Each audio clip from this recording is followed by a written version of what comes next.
नमस्कार दोस्तों, स्वागत है आपका मेरे चैनल कहानियों के भंडार में। आज मैं आपको सुनाने जा रही हूँ वृद्धाश्रम। रात को कार्तिक के मम्मी पापा घर आए तो कार्तिक ने उनके सामने एक अजीब सी जिद रख दी। वो कहने लगा कि मुझे दादा दादी जी, नाना और नानी जी चाहिए। कार्तिक 9 साल का था। उसके मम्मी पापा एक ही कंपनी में काम करते थे। उनके ऑफिस चले जाने के बाद वो अकेला रह जाता था, इसलिए उनका ध्यान रखने के लिए उन्होंने एक नैनी रख रखी थी। कार्तिक अपने मम्मी पापा की इकलौती संतान था, इसलिए कार्तिक की हर इच्छा पूरी होती थी। कार्तिक के पास ढेर सारे खिलौने थे, पर नैनी और खिलौनों के साथ खेलते हुए वो ऊब चुका था। इसलिए एक दिन उसने मम्मी पापा से कहा कि वो लोग उसे छोड़कर ऑफिस ना जाया करें और उसके साथ घर में ही रहें। मम्मी पापा के लिए ऑफिस छोड़कर घर पर रहना असंभव नहीं था, इसलिए उन्होंने नैनी से कहा कि वो कार्तिक को पास के ही पार्क में रोज़ घुमाने ले जाया करे। उनका कहा मानकर नैनी कार्तिक को पास के ही पार्क में ले गई। शाम का वक्त था। पार्क में बहुत सारे लोग थे।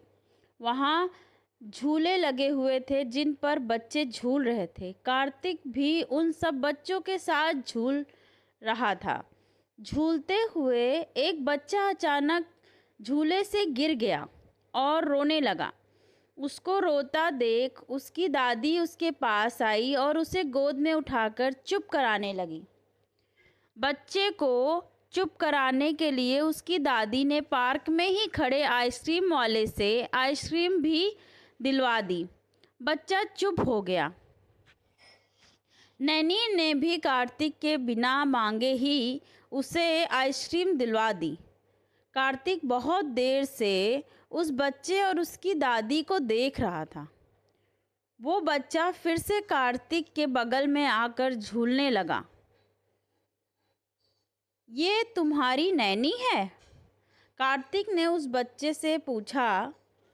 नहीं, वो मेरी दादी हैं, मुझे बहुत प्यार करती हैं, उस बच्चे ने कहा और भागकर अपनी दादी के पास चला गया। दीदी आपकी भी दादी हैं? कार्तिक ने अपनी नैनी से पूछा।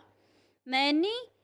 नहीं, मेरी दादी तो अब इस दुनिया में नहीं रही, पर नैनी हैं और नानी जी भी हैं, नैनी ने बताया। फिर कार्तिक और नैनी घर आ गए।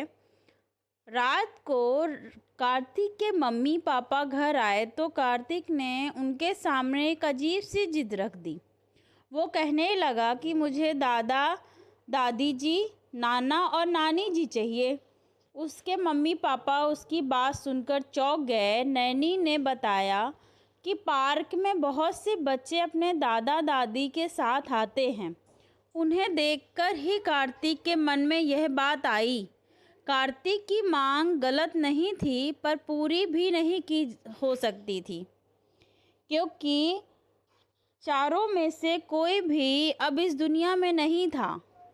और रही रिश्तेदारों की बात, तो उसके मम्मी पापा दूसरे शहर में रहते थे और रिश्तेदार दूसरे शहर में। मम्मी पापा ने कार्तिक को समझाने की बहुत कोशिश की, मगर वो नहीं समझा। उसने नैनी के साथ पार्क जाना भी बंद कर दिया और हमेशा चुप चुप और चिढ़ा हुआ रहने लगा। कार्तिक की ऐसी हालत देखकर उसके पापा को एक उपाय सूझी। चलो आज हम दादाजी, दादी, नानी और नाना जी सबसे मिलेंगे, कार्तिक के पापा ने कहा। कार्तिक बहुत खुश हुआ। फिर उसके मम्मी पापा उसे एक वृद्धाश्रम ले गए। कार्तिक को देखकर वृद्धाश्रम में मौजूद वृद्ध लोग बहुत खुश हुए। उन्हें कार्तिक के रूप में एक पोता मिल गया था और कार्तिक को दादा दादी कार्तिक के साथ सभी खूब खेल रहे थे। फिर वो लोग रोज़ शाम को वृद्धाश्रम के लोगों से मिलने जाने लगे। धन्यवाद दोस्तों। स्टोरी पसंद आई हो तो please like and subscribe. Thank you.